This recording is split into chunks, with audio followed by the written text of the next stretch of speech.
Welcome to everybody, and thank you. It's a real special privilege to be here today on the 10th anniversary of remembering Connie and to see all of you here. You have a long, big, busy day, so thank you for giving us part of your afternoon. My job in approximately 20 minutes is to give you an overview of the entire history of synagogues in America, and particularly Boston, how they have defined and shaped and reflected American Jewish life and practice, what they might look like in the 21st century, and what their chief challenges are. Take notes, I speak quickly. But we're going to look at a variety of strategies in their communities and really think about synagogues as one set of models, one set of strategies for coping with, for wrestling with, for thriving in America. And rather than take you on a, rather than taking you through a march through time, I've decided instead to talk to you about three themes that I think we can extract by looking at synagogues. One is a little bit about their history in Boston itself. One is to think about synagogues as place, as physical space. And one is to think about synagogues as community. And then I'll finish with 9 thoughts on what I think the challenges are in the 21st century. And then we'll transition to Rabbi Waldoks and Rabbi Sisenwine, who will describe in detail their own congregations' adventures in these realms. So the theme today is really one of exploration and experimentation. Look at the history of Judaism in America, Jewish life, synagogue life. It is a series of experiments. Some work, some don't, and we keep moving. Now let me start by saying this. Nobody wakes up on a Sunday morning and says, gee, let's think of how to wreck Judaism in America today. Whenever there is innovation or experimentation, particularly in the realm of Jewish life and synagogue life, it is always with the intention to create a more viable, vibrant, lasting Jewish life in America and within American culture. That's taken us a lot of places in our history, and some of those places that I want to think about with you today. We're also looking forward to hearing back from you at the end of this. So let's start with synagogue history in Boston. It's distinctive for one particular reason, particularly among early American communities and East Coast communities, and that is that there's no Sephardic underlay here. Boston was the northernmost city in the colonial revolution, period up to the Revolution, a little bit later, that attracted Jews but never attracted a Sephardic community. So when Boston gets a Jewish community of any substantive consequence, it's really the early mid-19th century. And even in Boston, we don't call it German because it turns out it's mostly Polish. It's Central and Eastern European, about 2 to 1, versus the pure sort of southwestern German Bavarian communities that we see settling in other parts of the country. That has 2 consequences. One, it means that if you walked around the Old South End in Boston in the year that the first synagogue was dedicated here in 1854, you would have heard Polish as well as German. And it means that when the great Eastern European immigration came here beginning in the late 1870s, the shock of recognition was bigger than the shock of differentiation.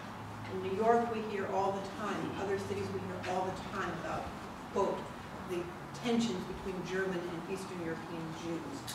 Certainly that exists here, but not nearly to the extent. So between being a late-forming synagogue community and a more homogeneous synagogue community than in many other American cities, that has shaped the flavor and some of the attitudes in Boston. Now, that's not to say Jews in Boston never had an argument. You may have heard this goes on in life. In life in Boston, it starts pretty early. The earliest congregation, and I am glad to be here today at Temple Reyim because I do not have to come down on who is the earliest congregation, Ohavai Shalom or Temple Israel. I vary that answer depending on my audience, but here I can just tell you it's a tie. Ohavai Shalom was created, incorporated informally in the early 1840s. By 1854, they were enough of a congregation with a critical mass that they actually built a synagogue building. If you know where the Wang Center is downtown, it's what used to be a parking lot across the street. It faced the back of that space. Now there's a building there and makes my tours more difficult. But that congregation split almost as soon as they dedicated their synagogue building. Why? Because they brought in a German-speaking cousin.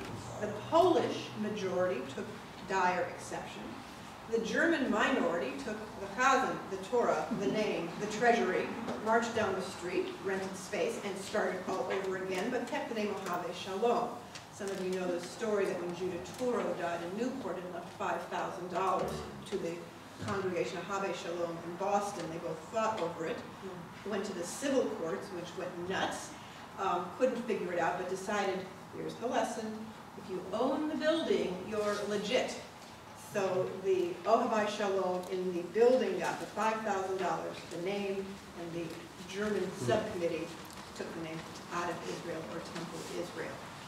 Thus begins, through a fight, the congregational history of Boston. But Boston continues to set interesting standards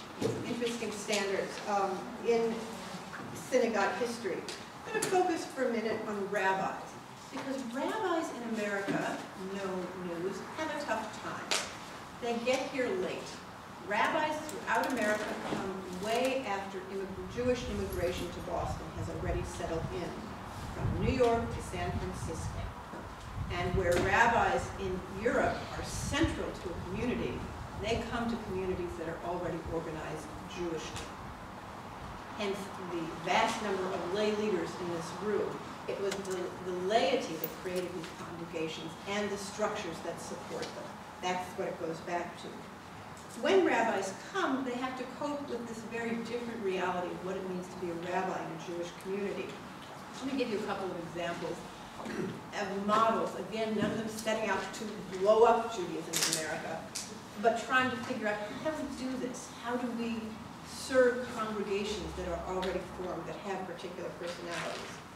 So one is Rabbi Schindler at Temple Israel in the 1870s and the 80s, who started out as basically a pretty standard Reform rabbi, increasingly became involved in the larger religious community in Boston, was a brilliant orator by all accounts, and spoke in Protestant churches as often as he spoke in his own pulpit.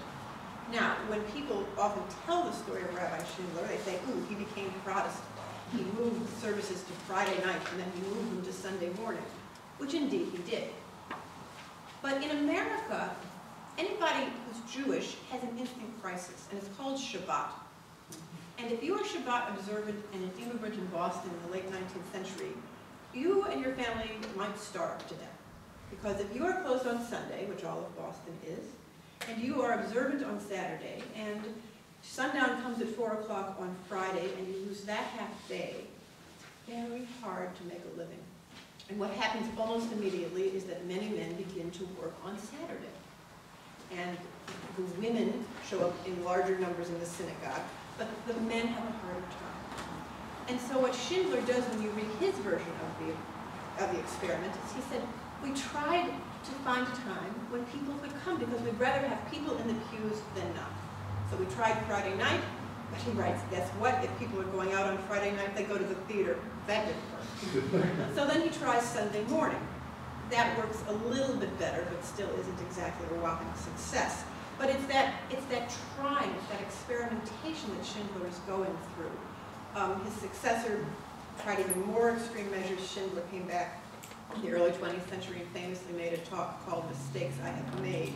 But it wasn't that he was trying to undermine Temple Israel, which he survived, and much more. Still with Temple Israel, right after World War II, their Rabbi Joshua Loth Liebman took a different approach to what it means to be a synagogue community. He became a national leader for a book he wrote called Peace of Mind, where he began to understand Judaism as the intersection of modern psychology and religion, and really thought about the congregation and its role in healing, and its role in serving people and redefining the intention and the meaning of Jewish life immediately after the Holocaust. The book was a national bestseller. Liebman himself died only 2 years later, very young, and it's hard to know what that influence, impact, and career might have been. There's other homegrown innovations, the Bostoner Rebbe being one. Many Rebbes in Boston, many come before and after World War II, but the Bostoner Rebbe was homegrown. How many of you ever got to meet the original Bostoner Rebbe? So quite a treat. Yes, yes, quite a treat. But when he opened his mouth, what did he sound like? A Dorchester boy. You know, that's who he was. And to recreate in an absolutely Boston environment, a homegrown West End, Dorchester, eventually Brookline, Rebbe, on a European model, you don't find in many other cities.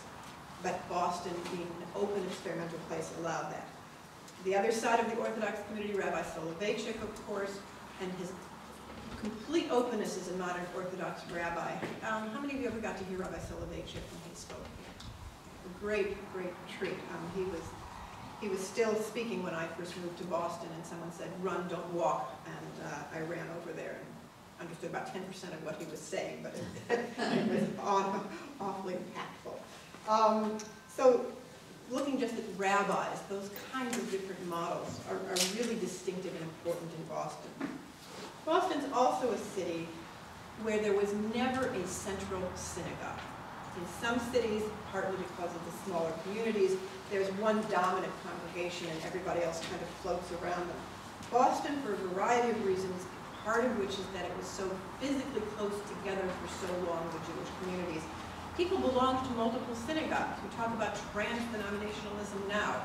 100 and a bit years ago, not only was there trans-denominationalism, but they were paying dues to multiple synagogues. There's a model we might want to follow. And that meant that people from different nationalities, different backgrounds, different, quote, denominations mixed together. In Roxbury and Dorchester and Mattapan in the mid-20th century, there were over 50 congregations, 50, along a 3-mile stretch of Louisville Avenue and immediately off it. And today in the Synagogue Council, there's over 120 members, Orthodox, Reform, Reconstructionist, Sephardic, member congregations, Minyanim. Boston synagogue history foregrounds this very fluid, very flexible, very experimental synagogue culture. That's your inheritance. That's your platform. That's your permission to move forward. 2. Synagogues as place, as physical space. What can we learn and think about the buildings that you rent, that you buy, that you build, and you share? What do those tell us about the community? We can look at the outside of those buildings, and they change dramatically, sort of reflecting the psychology of the communities at the time. I don't have projection, but I do have this. You're not going to be able to see it, except you can see what I'm going to say is that, take my word, all the buildings here look exactly the same. Yes, they do. And they all look like this one up top, which is Temple Israel on Columbus at Northampton. And this looks in part like this thing in the middle, which is the Great Central Synagogue in Hamburg, Germany. So when Jewish people come to America and they start to build synagogues, they don't have a lot of models. There was an early one in New York City, Sheriff Israel. We have no idea what it looked like. Toro Synagogue still stands from 1763 in Newport. It looks more or less like the houses around it when it was originally built. And then you get to the rest of immigration and America, and what do you do?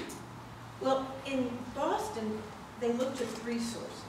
They look to synagogues in Europe, but they also look around and they say, what does religious structure look like where we live now?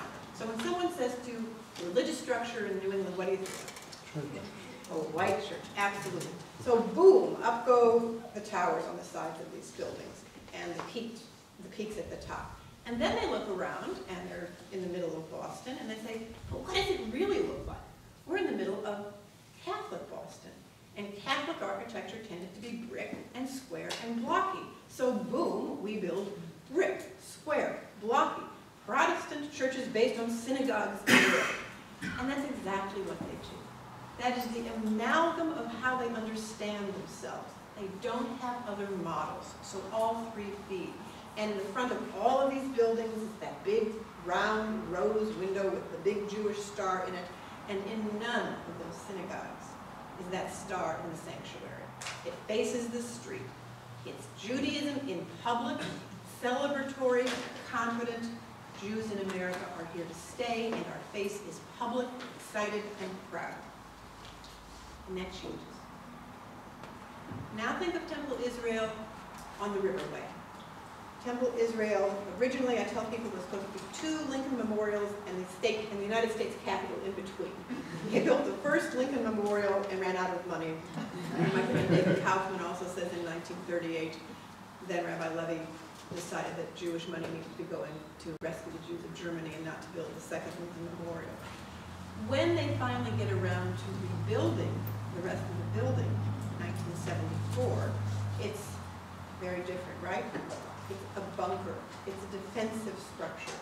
The post-war psychology is utterly different from that confidence, that democratic public presence of the pre-war. Think of the synagogues that most of you grew up in the suburbs. They're suburban. They're set back, and you've got a front lawn. Inside, a lot of these buildings are beautiful and airy and light. The public facade, again, shows very little of that public confidence that the early buildings showed. You can't read too much into these buildings, but I don't think we take them seriously enough, these exterior ways of Jews exhibiting Jews to the public. What are we saying about ourselves when we do that? Interiors. I talked very briefly about the feminization of Jewish life in the 19th century. You see that in the interiors. The synagogues, as they are built from the very beginning, either house or have to later change to accommodate at least half the congregation being female. This is not what you see in European congregations. The participation of women in Judaism in America starts from the beginning. They come as immigrants from the beginning. And when you look at any of these immigrant synagogues, the women's gallery, the women's balcony will be as large as the men's. It's an absolute reflection of what's going on. Third aspect to think about when you're building. You share them. All those synagogues in Roxbury, Dorchester, Mattapan, they're not synagogues any longer. They have changed, they've been sold, they've been redone, some of them stand, some of them don't. But as Jews, when we give up sacred space that we built or bought, we have tended in Boston to lose the memory of it.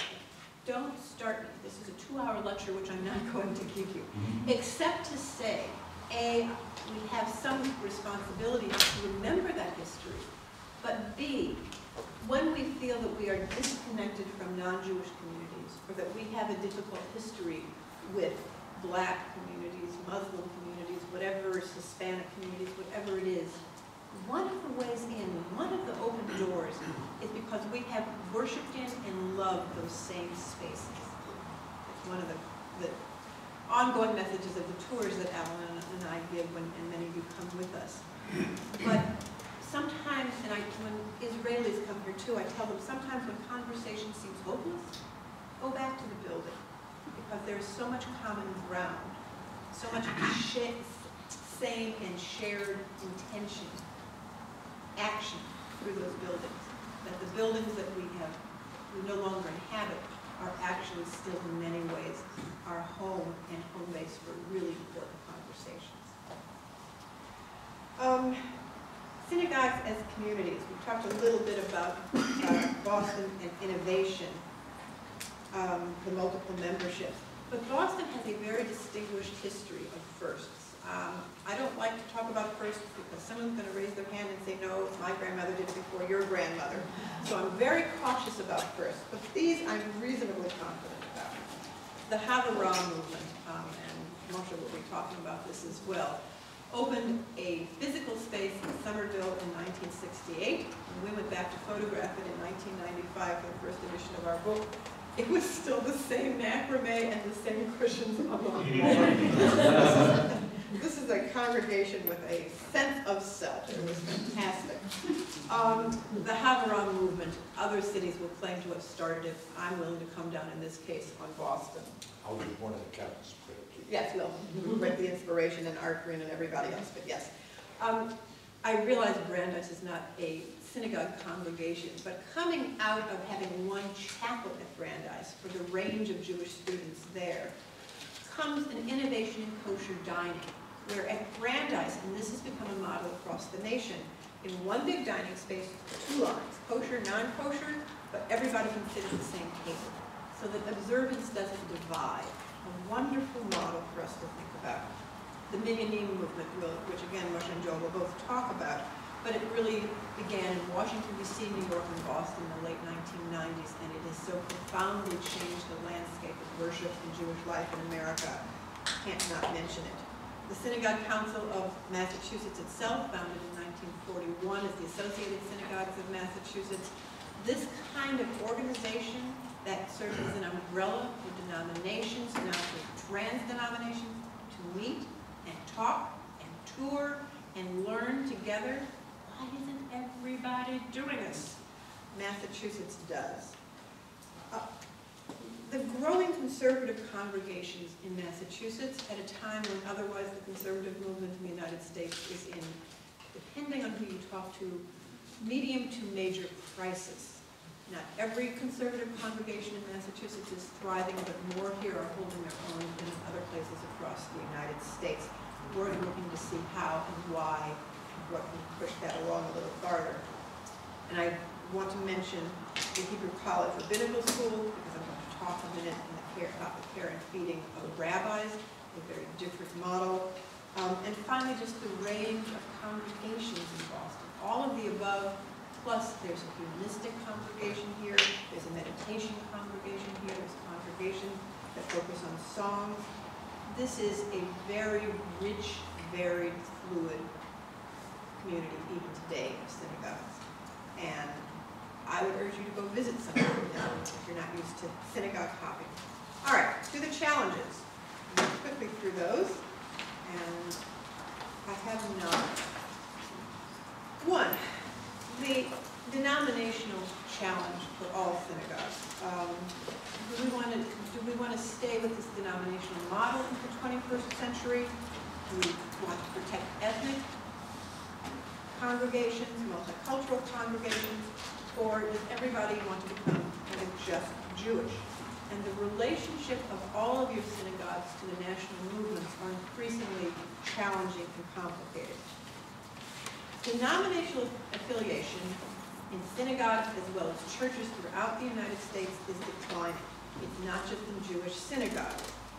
But research also shows that Jewish interest and commitment cannot be measured by synagogue affiliation. There are absolutely Jews out there, if not always in synagogue pews. So what are the new models? And I would add to this question, which you're already asking, is there a role for secular Jews in synagogue congregations? 2, synagogues and education. The rise of day schools have changed the landscape for all of us. We saw about 5 years ago the leading edge of those students at Brandeis, and they changed the way we teach. They changed the way Hillel has to organize itself. This is a powerful body of deeply committed, well-educated young people rising through our ranks. It puts into greater challenge our supplemental schools, which we all know are getting another good look and hopefully an overhaul. But we're also now competing with other ways of educating Jewishly, including Jewish nonprofit and even for-profit institutions, not synagogues, who are taking initiatives in Jewish education. Now, synagogues still are numerically the most important educators of Jewish children.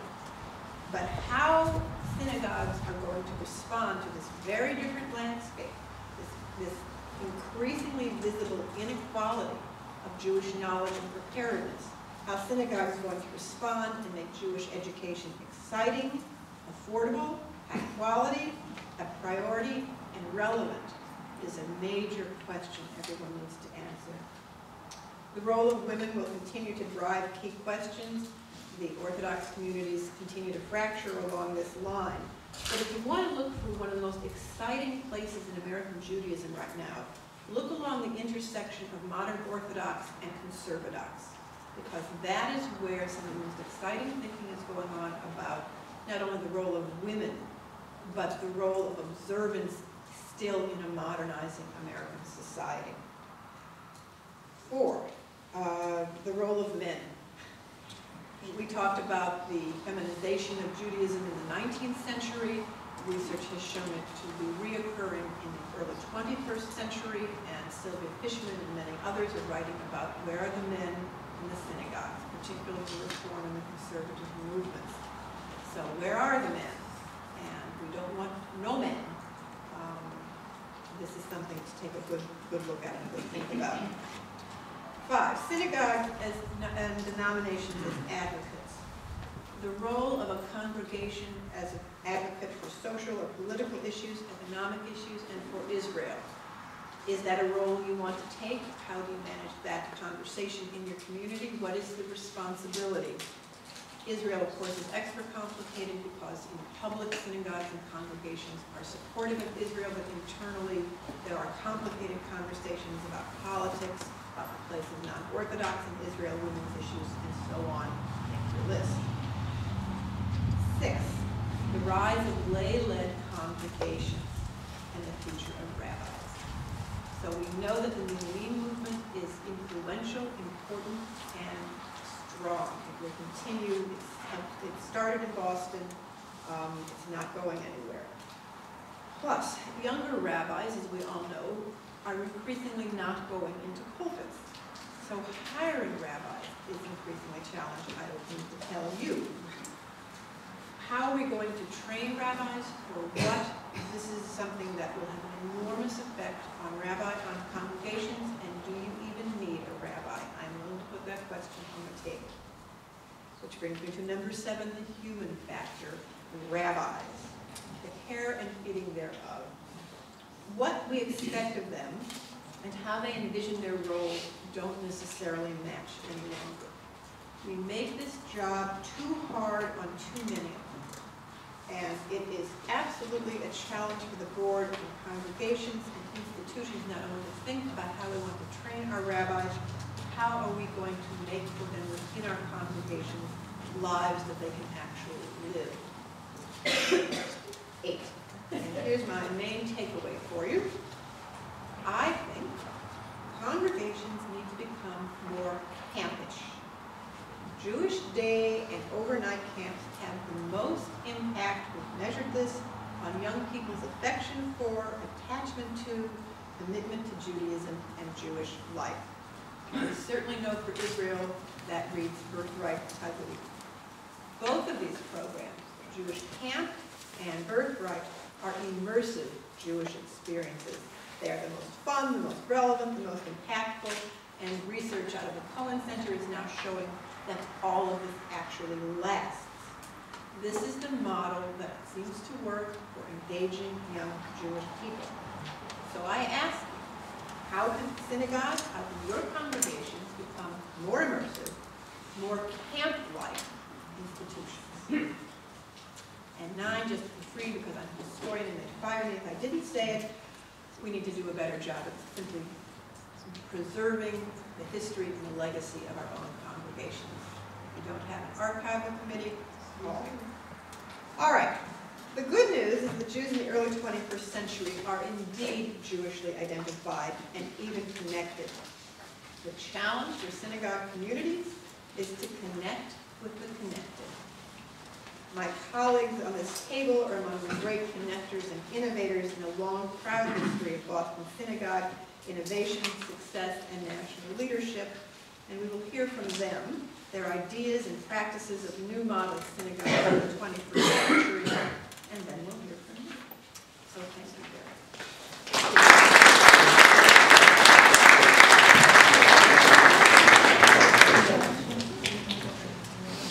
First of all, I want to thank Ellen for this marvelously succinct and very, very well-developed way of understanding where we are. Rabbi Sisenwine and I are from different kinds of congregations. He's officially suburban, and we're urban. We're grungy, more. That was wearing a tie. I wore a tie just because I usually don't wear a tie. But I'll talk about TBZ, but before that I just want to say a few words about every congregation that I know and every rabbi that I know. Every rabbi and every congregation wants first and foremost to create a caring and compassionate community. Everything else is great. Everything else is great. Because there's no, I think, institution in Jewish life or whatever, in general life, that wants all of you. They want you with your sorrow, and they want you with your joy. PTA might want you. Your Little League team may want you. But there's very few institutions that want all of you. All of you, as a total human being. And I would say that, I'm sure Joel and I agree, that the fact is we're not creating better Jews, we want to create better human beings, using Judaism as an ancient wisdom tradition, and the scaffolding for creating a life that you don't have to reinvent yourself all the time, but you have something grounded to be on. We hope by the scaffolding, which is now Kananahara, Rabbinic Judaism, about 2,000 years old, is enough of a perspective that we can provide that you can see a lot further. And that's what we hope. We hope that you'll take advantage of our tradition to basically advance, but also to understand that you are grounded in something, and you're not just free fall. One of the great concepts of Judaism, and I'll bring this up just for a moment, is tshuva. Tshuva. Capacity to have a second chance. And life, I believe, is a tightrope. I think people who want to grow take risks. They walk on that tightrope. People who don't want to take risks stay on the side and say, well, I'd rather be secure. But the bottom line is that taking a risk in our tradition has an advantage. We have a safety net. And if you fall off that tightrope, you've got a trampoline that's been there for a very long time that says, get back up. And I think this is what we have to do in our congregations. We realize there's never a lost cause. There's never a possibility for people to grow, to change, and to become better human beings, but more importantly, people more devoted. We started as a congregation based upon an older conservative congregation that had become moribund. They were basically at the point of actually closing the doors. They had a number of elders who were still there, 12 who were active. The youngest one was about the mid-60s. There were attempts before to bring in young people, but it didn't work. They really weren't able to adjust to the changes of population in Brookline. They ran a very traditional 1950s kind of service, heavy on mumbling, very slow, and actually never got to the place of egalitarian participation. They never got there. For whatever reason, I won't give you the whole story. It's a really interesting mice that we got at my Synagogue station on Galen Street at Newton, but I won't take long mice, I won't give it to you. But the bottom line is either paying either some karmic debt, I don't know, or whatever. After I got ordained in 1996, at the age of 47, this is my third career now, we had an opportunity of getting involved with this congregation. And I said, I'll be glad to serve as your rabbi part-time doing your kind of service if you gave me an opportunity to bring in another kind of service. For the first number of years, it started very part-time in 1998. We would have literally 1 week, one service, the other week traditional service. People would call up, which services did this week? You know? But little by little, we began to integrate, and we did some major changes right away. We created accessibility. This is a building you may know, very somber on the outside with columns, the colonial kind of, picture, but it didn't have a lift. People could not get up the stairs. I don't know, I guess people didn't think they would live long, I guess. They built a lot of stairs. So one of the first things we did is create a lift, and it was hard. How do we get into these zoning issues of Brookline? We had to put a new door in, so much this and that, everything. They give you a lot of tzaras. That was one thing. Second thing, it took us a while, we got rid of the pews. Big fight over that.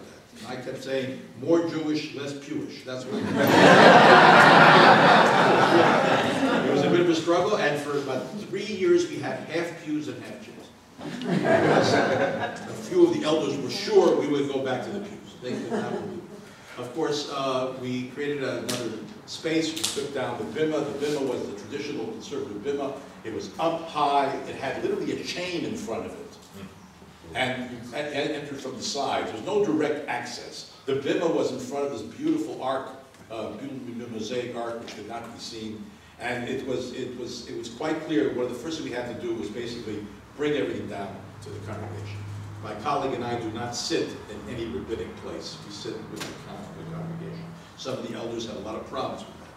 Why aren't you up there? I said, because I am part of a community, and I'm not necessarily outside of that. Then we started after a while to realize that the way we could be different in Brookline, and we're blessed to be in Brookline, is to become an independent congregation. Because if we didn't like what we're doing, Baruch Hashem, there are other options. We didn't have to please everybody. Small town shuls and small towns have a problem with that. But Baruch Hashem, Brookline, you didn't like what we're doing, a true Reform, Hasidic, modern Orthodox, conservative, it was great. And we decided to become an adult shul. An adult shul. Many people were single, middle-aged people, some young people, and they felt often out of place in the traditional congregation because it used to be so pediatrically centered. And what we did was basically bring in contemplation, meditative practice, chanting, and giving people a space where they could literally become what we hope we all are, and that is seekers. I don't like to use the word believers. My teacher, Arthur Green, and others, we've learned that the best we hope we are seekers. To be a believer creates ultimately a dichotomy. You know, you're a believer or you're not. But to be seekers, a seeking synagogue, and it was very helpful in the beginning because of my own work in Jewish-Buddhist dialogue and other dialogue, that people who had been on the outside finding their spiritual life elsewhere, particularly the Buddhist community, which was founded by Jews. The American Buddhist community was started by Salzburg, Goldstein, and Kornfeld. Sounds like a law firm. And they very cleverly deculturalized it and psychologized it, and attracted literally dozens, if not hundreds, of Jewish followers who were taking on a practice. They weren't becoming Buddhists. Buddhist, by the way, doesn't mean anything. It means being awake. That's what it really means. The Buddha consciousness is being awake, even when your eyes are open, right? And being conscious. It's something that we often take for granted, that people are awake. But you have to, like Rabbi Nachman used to say, you know, people tell stories to put people to sleep. I tell stories to wake people up. And it's a very different thing. So we brought all that in. Seekers came, and I said to them, look, don't leave what you learned out. Please bring it in. If you've reached some sort of spiritual discipline, I want to know it. I know my time is getting short. But we began to attract people who had never really belonged to congregations. We became a come-as-you-are congregation. Also drove the elders crazy. People came with jeans. And I said, I'm really more interested in what's inside the jeans than the jeans. And eventually, that became a hallmark of the place. Sometimes I wish people would have showered, but they but seriously, that's the style. The style was come as you are, adult, contemplative, intense kind of chanting, intense kind of davening, and using a lot of the resources that I received from my own education in Jewish mysticism and others. So we became sort of, I would say, feminist neo-Hasidic, if you can use that. Became totally egalitarian, and now my associate rabbi is a wonderful rabbi. We find that balance of male and female rabbi really is a very healthy.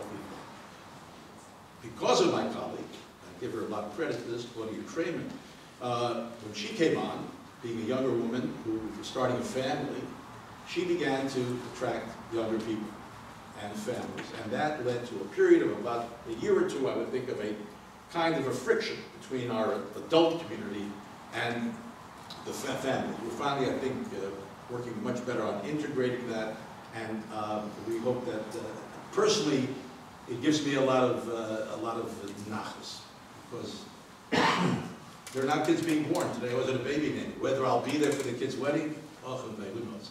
But the bottom line is there will be something after me, and I think that's very, very heartening personally as a rabbi. But more importantly, I just want to say, we have always operated between two kinds of weights. One is assimilation, and the other is acculturation. And there's a big difference between the two. Those who study chemistry knows that if you pour something in and it assimilates, it disappears. It loses its characteristic. It becomes part of the larger. Acculturation, however, is something we have used from the beginning of Jewish life, even in Palestine, certainly in the diaspora. and that is basically taking what the culture around us has in order to strengthen our Jewishness.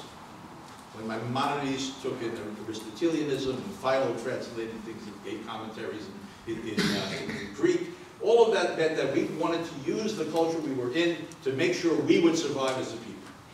And this is really what we are. We're all acculturationists. Even the Orthodox are acculturationists. Otherwise, you wouldn't have neat, kosher Chinese restaurants. I think it was not written in the Torah. I looked, not However, American Jews eat Chinese. We are American Jews. We too want to eat Chinese within our capacity to be observant. So this is really a fantastic phenomenon. The fact that there's art scroll in English, don't you assume every Orthodox Jew knows Hebrew? Why would you need a translation? Why? Because they've acculturated. There's no Orthodox congregation I know that would hire a rabbi who doesn't speak English. Where at one time a rabbi spoke English, Reform. Right? They expected Yiddish, or they expected certainly Yiddish for the Eastern European congregations, and as you know, for many years, German was considered to be the language of true Gottesdienst, true service to God.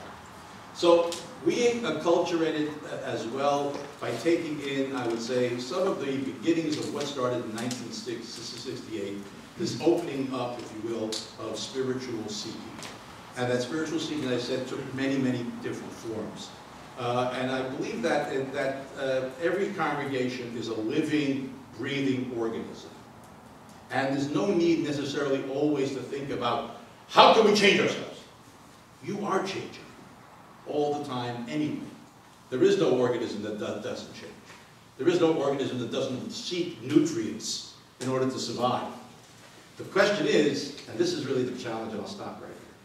When we were a far more organic, if you will, community, people knew each other, people saw this synagogue as the way they led their lives, and I think this is true also in pre-modern period, our nucleus, which has a, if you will, a porous membrane, right, takes in nutrients, and a healthy nucleus gets rid of toxins. That's how it is. Take in, and we get rid of. And what happened, I believe, in the last couple of maybe decades is that we lost that balance. The homeostasis got somehow upset. We were taking in stuff, and we thought that everything had to be like American culture. So we had to sing folk songs because folk songs were big. But I think what we're learning is now that in order for us to continue, and I think this is true in every one of the movements, is we've got to be a little countercultural. When Reform began in the 1840s, they saw the zeitgeist, the spirit of the times, as an important factor in making their decisions. And the zeitgeist of that time was Lutheranism, philosophy, Feuerbach, right? When American culture, which has gone to the lowest common denominator when Jerry Springer is out there, the challenge we have now is how do we become countercultural and say, in spite of where we are, when we acculturate, how do we make sure we take the good stuff and not take the bad stuff? It's a challenge. Whether we're going to meet the challenge, I'm confident. Whether shuls will be the same way they are, not so sure. Whether my children will join a shul, by the way, they're marrying later today. And most people don't join shuls until they have kids. That's happening for many people in their mid-30s. You have to deal with that reality. And we got to get the men back in. Men have really taken a step back. And I think it's because there's still a bit of misogyny in American society. Have you noticed? Yes. The misogyny is basically that if women can do it, it probably doesn't have much value. Sad. And I will stop.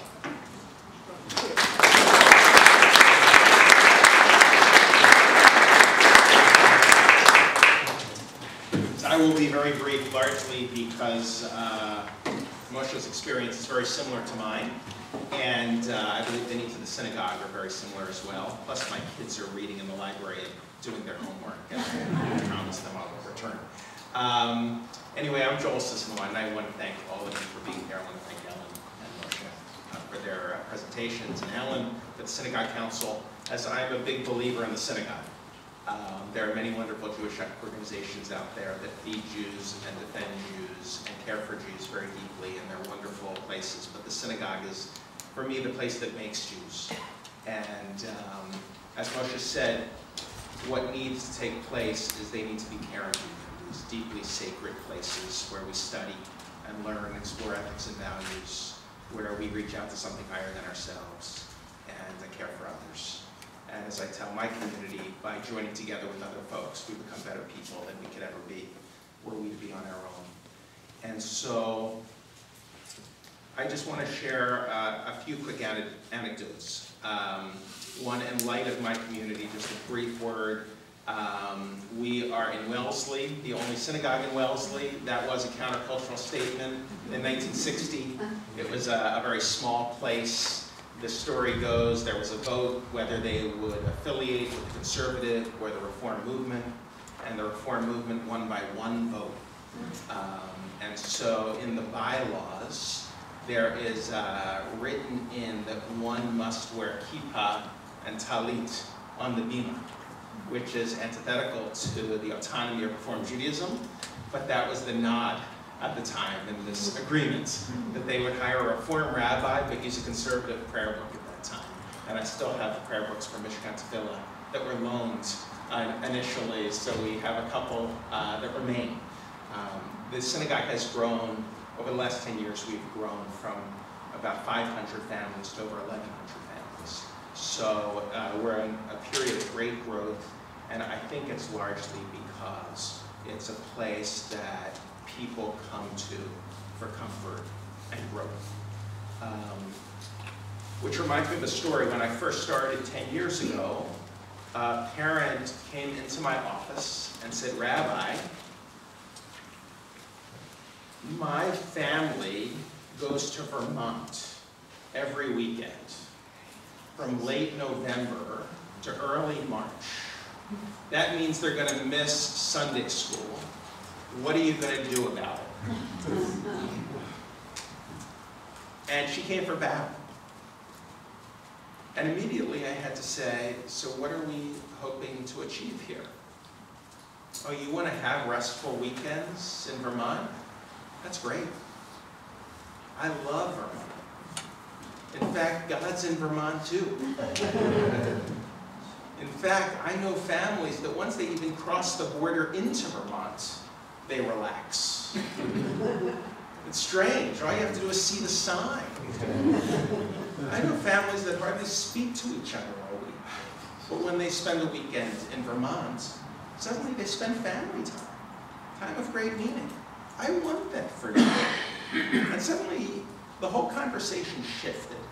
She didn't know what to do, because she was ready for battle. We were going to negotiate how this kid became bar mitzvah without attending synagogue Sunday morning from 8:45 to 10:45.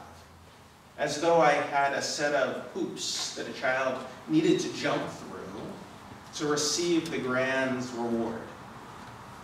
And suddenly it became a conversation about vision. What do we hope to achieve for you and your family and for your child? Do you want them to grow up with a sense of the divine or something greater than themselves? Do you want them literate in an ancient tradition that has a lot to tell us in the modern day? Do you want them connected to a caring community? And obviously the answer was yes. And so suddenly we were brainstorming how we can achieve this and preserve what we find to be incredibly meaningful living in this beautiful part of the world, where some people are blessed to be able to actually have a home in an extraordinary spot. And suddenly it became not how do you be Jewish at Temple Beth Elohim, but it was how to be Jewish in the modern world, in Vermont, or in Wellesley, or wherever your child goes. And I think suddenly the congregation started asking, what does it mean to live a meaningful life, as opposed to how many mitzvahs do I have to do to become bar mitzvah? And so that was a very telling conversation of what I was walking into 10 years ago and what we needed to change. The other conversation I had was an entrepreneur in the community. He met with me and he said, Rabbi, I'm thinking of teaching Hebrew as an after-school program. You see, I already teach Spanish, and it's very successful. But I didn't want to offer Hebrew without your blessing. And I said, what do you mean by that? He said, because I'm going to take people from your religious school. I said, go for it. He said, what? Once again, it just shifted. I said, we don't teach Hebrew. We teach Jewish living, meaning, social justice, caring. Hebrew is just one pathway to Jewish living. If you can teach Jewish living and make a profit, I'll send everyone to your place. We subsidize the school. Well, it didn't develop. They're teaching Spanish. I think there's a place for the synagogue to teach Jewish living, but it is expensive.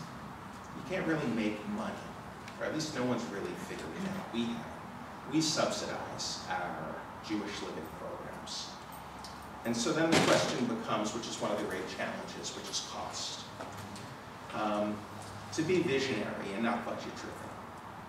No one looks for a ballet studio for their 7-year-old daughter because it's the cheapest studio in town. That might be a factor. But ultimately, the question that the first question they ask is not, what's the cheapest? It's, where does your child take ballet? She seems to enjoy it. And then, why does she enjoy it? And does the time work? And how much does it cost? And in the Jewish community, we have to ask that question first. Not what does it cost, but what does it take to create a compelling environment for Jewish living, and then find a way to pay for it. And I really think we can, but every once in a while we get afraid, and we step back from the vision. And I think this is where, if Boston can always be this experimental community, we'll be in a very good place. Because it takes daring, and it takes innovation. It takes an ability to say we're going to be vision-driven, we're not sure what it looks like, but it needs to be around that core values. So just a word about our synagogue, because we did build a new building, which I hope you get to see. I look forward to seeing what they write about it 50 years from now, or 100 years from now. I hope so. We intentionally hired an architect who had never built a synagogue. In fact, he was not Jewish. In fact, he knew so little about Judaism that when we met, he asked me, is there a requirement that synagogues have wall-to-wall carpeting?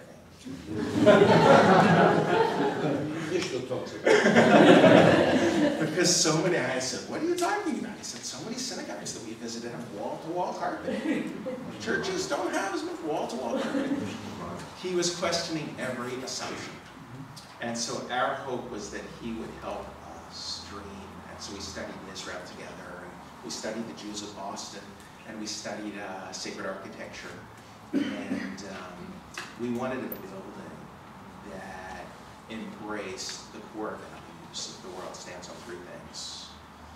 Torah, study of ethics and values, avodah, spirituality, spiritual search, and gemilut chasadim. And the one that was fully integrated, where everything we did, every space was infused by all 3. So whether we were successful or not, I don't know, history will be the judge. But there's one story that I'm quite amazed by that hasn't unfolded fully yet. Now that the good weather is back, I share this story because last fall, I would come to the synagogue early some days, 6 o'clock, and there was a group of Asian men in our courtyard. I think they were doing Tai Chi. So I walked in a few times. I wasn't sure what to say. I just kind of watched them. And then about the 3rd time, I said, you know what, I'm going to approach them and get to know them. So I approached what I perceived to be the leader, and unfortunately he did not speak a word, and no one else did. All that I know is that they meet at my temple quite often, but when we're in prayer, because our sanctuary is all glass, they leave, because they perceive that they are distracting us or in our way. And I want them to know that that's the most beautiful thing to look at in prayer. I want to be able to be in the Jewish practice of the particular experience of our people, and yet look outside of a spiritual place and see other cultures striving towards the same thing. And so now that the weather's nice, I'm going to wake up early and find the translator. Because if we could share that space together, I think it will be truly extraordinary. So thank you, and I look forward to it.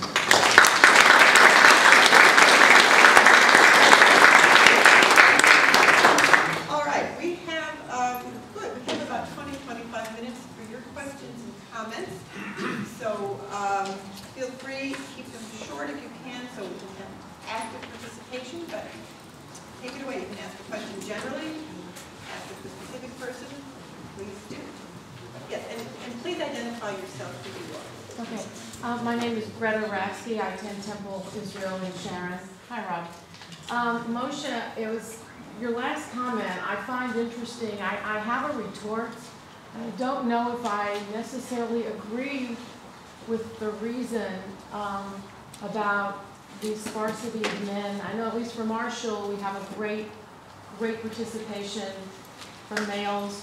But I'm wondering, rather than looking at it as just some kind of stereotypical attitude of men towards women, maybe we really need to look at the fact, and I think this is at other synagogues as well as ours, we're losing our post-B'nai Mitzvah boys, okay? And I think that can possibly be a reason. I think that there needs to be a lot more integrated effort. I know Moving Traditions is trying a lot more effort to retain the post-bar mitzvah kids. And I think that it's more than just saying it's what perceptions of women are. It's what the male perception of being in the synagogue is. It's the role model. It's why aren't the fathers there? You know, and it's a vicious cycle. The argument is, and you know, I have a teenage boy, and I understand, but it is happening, and I just think we need to put more effort into coming up with possible solutions for bringing them back. Well, being an independent congregation, we chose an independent movement for youth movement. We chose BBYO, which also is not a denomination. They're doing a lot of work in that, because this is not only within Synagogue, it's happening organizational, and they're doing a lot of work on leadership, that people should stand up and should take responsibility. And they're doing it with boys as well as girls, of course. But boys seem to need a little extra push. And I think you're right. I think some of the modeling for boys may not be as strong as it could be. But you're absolutely right. I think the teenage years are a time of formation. My kids went to a Jewish camp. It helped a lot. I really recommend that to people, whatever denomination, whatever camp you want. They're independent camps. But I find that something about camping, Jewish camping, creating cultural kind of thing, which adults are not always the core and the center. And I've been very pleased to see so many graduates of Jewish camps. Eisner and Ramah and Yal Yavne remain pretty active in Jewish life, the men as well as the women. Yeah. Some actually learn to marry each other. Yeah, that research is very strong. I want to hear from Joel, whose congregation spends so much time on intermarriage. But another factor in this is intermarriage. And there's good news and more challenging news about it, but we now do have some longitudinal studies of what's happened to all people that the 2000 national survey showed us were becoming intermarried, where the father is Jewish and the mother is not and does not convert. Those children are harder to keep in the fold. where the mother is Jewish and the father is not, whether or not he converts, those children stay in the fold at much higher rates than predicted, and in Boston at much higher rates than nationally. So statistically, if there's a Jewish mother married to a non-Jewish father, well over 50% of those children, boys and girls, define themselves and move forward as Jews. So it's a great question. Everything everybody has said here is a factor, but the demographics of intermarriage are both less threatening but offer opportunities that we haven't addressed yet around boys. Joel, tell us about your experience. Well, I was going to be on the only panel on challenges that didn't mention intermarriage. Oh, yeah. No way. So the question being the challenge of intermarriage. No, the Boys. Boys. Yeah, Boys. boys. So we have found that gender-specific programming is helpful. Even though we're in a liberal context and we have not introduced them a pizza, in terms of learning, it's been very helpful. So our post-bar mitzvah program is single gender-specific. So our boys meet, instead of blue man group, we call it Jew man group, and they meet with a male educator. And the girls have benefited from the It's a Girl Thing curriculum. The boys are a little behind, but it's developing. And we have found that that's been really helpful. The other thing is Jewish education. Unfortunately, I think, I haven't seen the studies, but my sense is that there are many more women than men. And I think that's a problem for us. I think they do need role models as educators within the synagogue. And unfortunately, I'm going to say it's fortunate, our educators spend many more hours with our students than the rabbinic staff, the teachers. So those relationships are really critical. So our young male educators who spend time with our gender-specific male groups create some incredible relationships. Yes, sir. I'm Stu Kirsch from Temple Beth Amuna in Brockton. Ellen, you mentioned as your big takeaway that synagogues need to be more campy. Campish. Campish.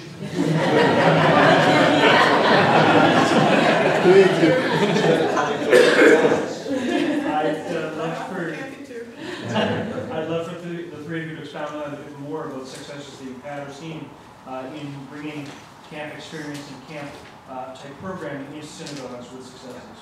So my point is that it's an immersive program, it's year-round, it's more integrated, but let's hear from the Well, first of all, the idea of getting away to an actual camp, we have found to be fantastic. We just had a community retreat with 130 people, and it was an intense and wonderful Shabbos. So that's first of all. If you actually get out of shul to someplace else, and create an intentional community, if you can do that 3 or 4 times a year, you'll be surprised how many relationships are formed. It's really fantastic, particularly the kids who can play together, their friends in shul, etc., etc.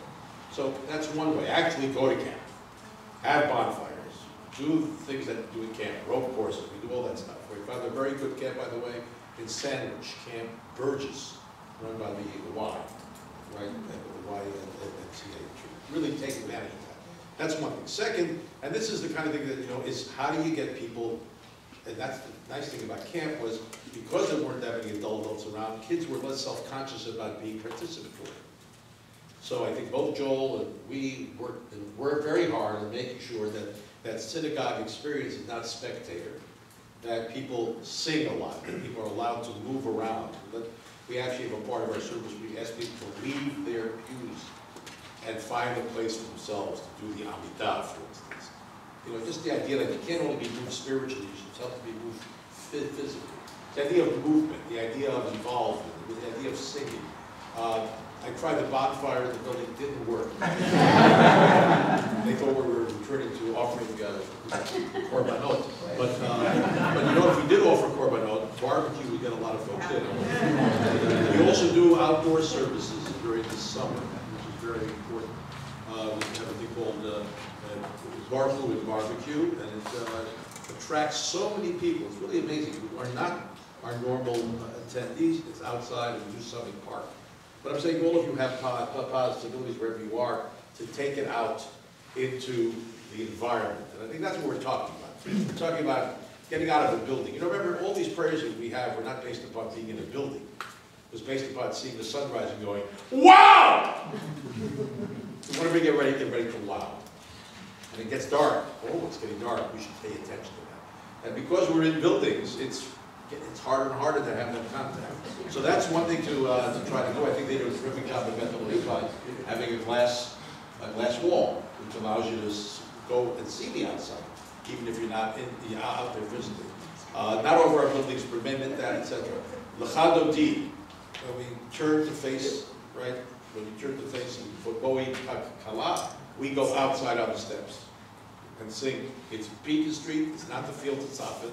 And there are trolley cars that go by, and people, we wave to them, and they wave, and you see all the bike lists going by, shot. But we go out of the building, and we say, Bowie Chala, because we want to bring Shabbat in. Because Shabbat is everywhere. But you got to bring it in. So these are the little things that can make it a little bit more, if you will, camp-like, where you do things that are much more experiential, and I think that's what we're talking about. But again, there's no one particular answer. Every congregation is going to find its own way and take advantage of the resources that every congregation has.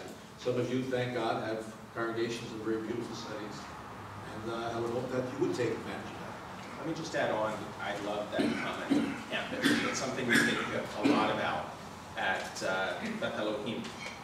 Anthropologists call it high context culture. It's creating community, which camps do really well, through defining culture. And any synagogue can do that. But if you ask a child what they love about the camp, very often it's not the activity or the beautiful bunks. It's the songs or the jokes that are unique to camp, where they've been doing this the same way for 50 years. It doesn't make sense anymore. They have plaques on the bunks. They're creating culture that's very unique to that place. And that culture that they identify is a culture of love, spirit, caring, community. And so each synagogue needs to create a culture that when the child enters, identifies it with joy, caring. And very often people walk into a synagogue and they don't experience those values, which is just sad.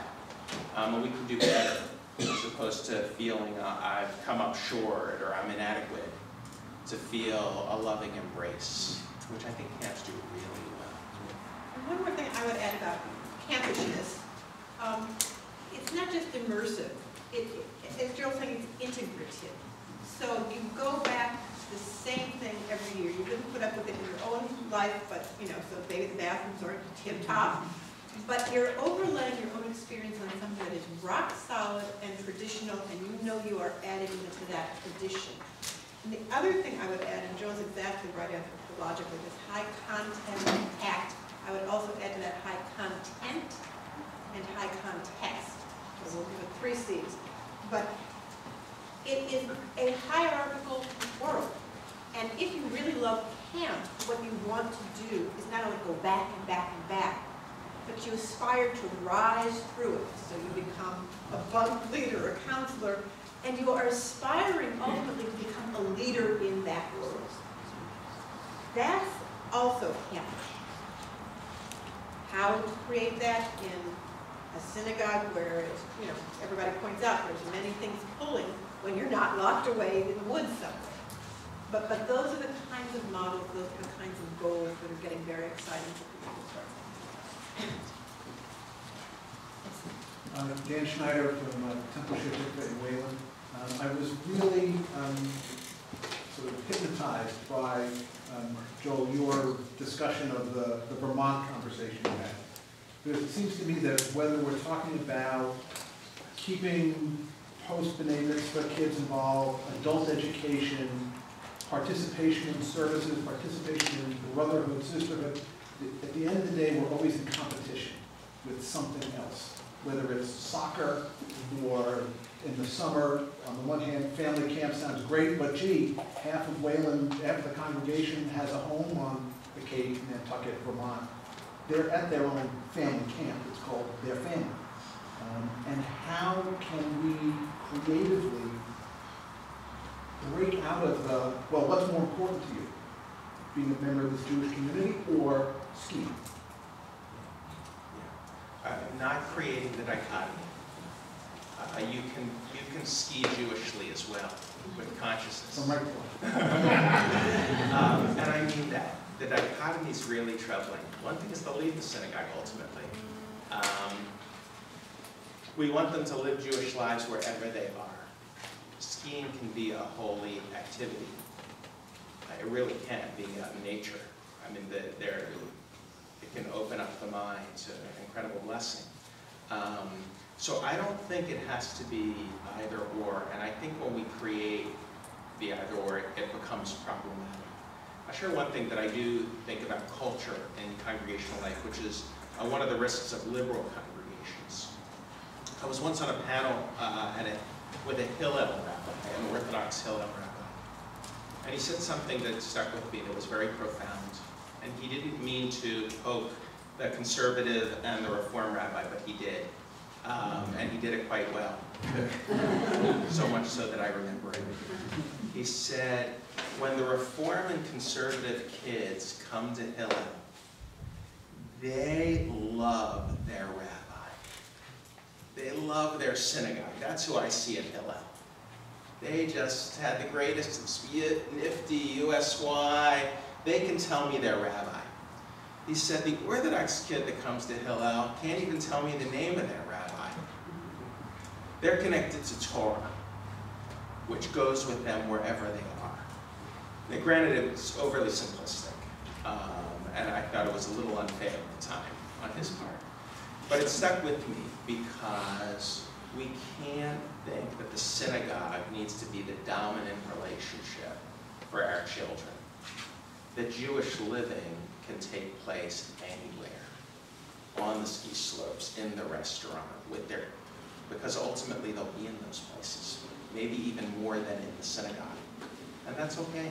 That's living in the world. But if they can live as a Jew, deeply as a Jew, I think we'll all be better served. So we try to break down those boundaries. I'd like to also suggest, which is something I've been thinking about for a while, and hopefully we do it with as a community, is create Shabbat kits. You know, you can actually make motzi in Vermont. It's ever since they had gay marriage, now you're allowed motzi and kiddush. You know, you can actually make kiddush at a restaurant over a bottle of, doesn't have to be kosher wine. I mean, the idea is that, you know, teach people that part of Shabbat, and the liberation they're looking for, is we have ways of getting there. And ritual, they all have rituals. The way you ski is a ritual. The way you take off your, everybody has ritual. The Jewish ritual somehow doesn't seem to count. That's one thing. The second, to try to teach this, I'm doing every Shabbat, is liberate yourself from the technology. Try to live without being on your phone all the time. Try to live without the little thumbs going while they're talking to you. You know, and this is something that is teaching a kind of value of what it means to have Shabbat wherever you go, to be free and to enjoy Maaseh Bereshit. Right? One activity I would do is I believe that if the 6th century rabbis didn't live in Babylonia, but lived here, in Newton, wherever, we'd have Masechet, Vermont, which is a nice legal text in the middle, and then we'd have responses of how I do this in Vermont. How do I live a Jewish life, even though I sometimes go away and join another community? This is warming my heart because we will graduate a Hornstein student in 2 weeks in a class of 12 who is from Vermont. She literally came down off of Whaleback Mountain, where she was the only Jew for 50 miles. Her parents used to drive to Rutland, which is epic, when they went to synagogue. And she walked into Hornstein, which is a lot of urban, highly educated Jewish, all dimensions, all different ways, but highly educated Jewish community. And she didn't know up from down in terms of traditional Jewish learning, but the learning those students did from her. What does it mean to be the only Jew for 50 miles?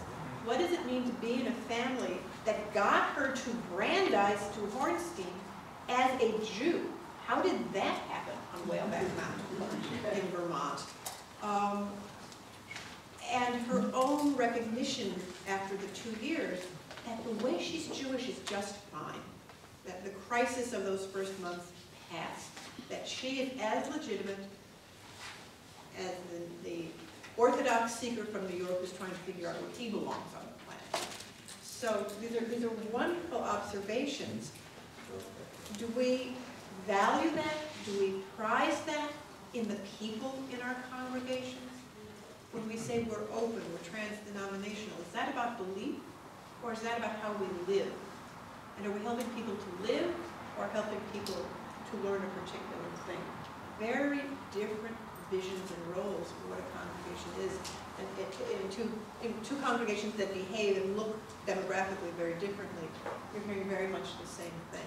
By the way, we haven't, it's time for an entire symposium. I hope the Synagogue Council will do it. Not that I'm advocating this, I'm a clear low-tech guy, but we are entering a point of virtual capacity to reach out to people wherever they are. And the question is, how do you make it valuable for them to spend a half hour Skyping part of the service? It's being done in some congregations in the North Shore. So we have to really think about the fact that there are virtual communities out there. There are ways to connect if one wants to connect. But the bottom line is they have to want to connect. But it's something we should really be thinking about. It's something that's going to be more and more part of our lives and the life of our kids. We do communicate that way, shallowly, admittedly. But that's something that deserves to be really studied about what the next 10 to 15 years are going to bring down the road. All right, this is the last question, and then we'll go back to Alan. I can't see who's hand up, but yes. Pardon me? Why are you taking the questions at the end? How about the front? Did I miss you? What? Did I miss you? Did I miss Yes, you did. Please, please. And You then can take two. we'll take two, yeah. All right. You mentioned the problem facing the Jewish people, namely the status of a secularization. My question to all three of you, are you people worried about a sociological force like secularization? As when we look at the Jews in the Europe in the last century, they gave them a free society and they began to convert. They turned away from Judaism. My kids went to college, and the new world of science and psychology and history and comparative religion drove them away. Now, and we find out now intermarriage, over 50% of the Jews don't belong to a temple. How are you combating the force, a social force of secularization? Now, when you go to camp, you get the kids when they're young and you brainwash them from one point of view. But I mean, my question is, how do you fight the forces of secularization? I don't think secularization is a problem. I don't think it's a problem at all. I think the bottom line is, we had at one time a very vibrant Jewish, secular, cultural community. Matter of fact, that's what New York Jews were at one time. All right? And you might say, well, it was shallow. Irving Howe admitted as well. It was very hard to transmit to the next generation. But the bottom line is, I dare say, to survey the people in your own shul, that many are secular. And they're in shul for all kinds of reasons. The reason that I hope, the most important reason, is they want to be part of a community. They understand that this synagogue is still the best place to find that community. But I don't find secularization a real issue. Because ultimately, who am I to judge what's going on inside of a person? And look, we have Jewish Film Festival Jews.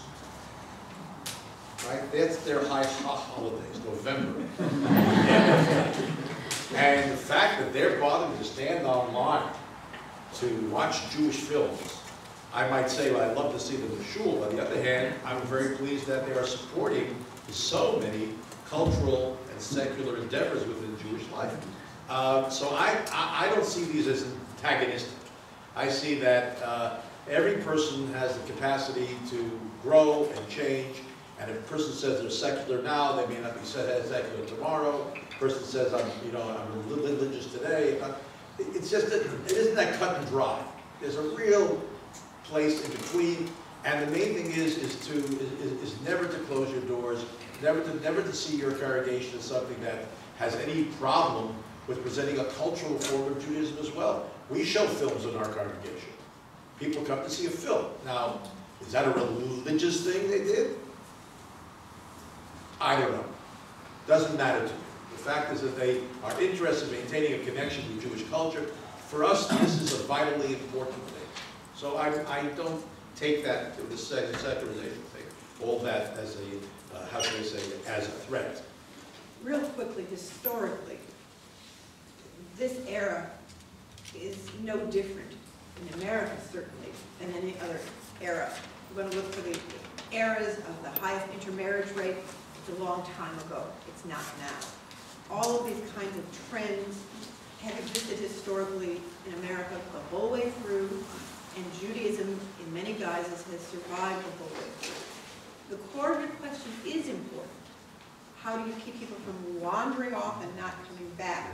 But I think that's the conversation that's going on here. How do you keep central to being Jewish in America the meaningful Jewish life, which some people will define in the context of traditional synagogue behavior, some people will define in terms of ethical, sort of moral or spiritual motivation that may or may not be visible in a synagogue, but will be visible on the street and in their daily lives. All of those kinds of Jewish commitments are out there. And as an historian, I can tell you, this era is no more threatening, nor are your concerns different from many concerns in the past. I would say those concerns help us keep all on our toes, but not to despair. Okay, the question in the back. Well, it's more of a Bill McCarthy, a member of Temple David of the South Shore. I work for Temple Israel of Native. And Temple David of the South Shore only has about 120 families in it. And we struggle with our kids and their involvement. In fact, we have very few of them. We probably have, what, a dozen kids between the ages of 15 and 18. And how do we keep them connected? And what we've discovered was that as we were looking around the table at the same 30 people that volunteer for everything, we had a great pool of people that were, if given the option, would do something. So out of our a dozen 15, 18-year-old teenagers, one does all our free publicity for us in all the papers. One writes our monthly bulletin for us. Two are on our membership committee and as members of the committee and go to meetings and stuff and speak up. And one also is going to be the technology coordinator for the religious school next year. That's great. Now, do they go to services any more than they did before? Probably not. But it's a way to keep them connected with the community, the broader community. And it's been more successful than trying to get our youth group going more. Just as a concept. So. We all vote yes. Sorry? All right. We all vote yes. And we all vote for you. Thank you for coming. We need to turn this back to Alan, who will mobilize for Maryland, who will mobilize for you.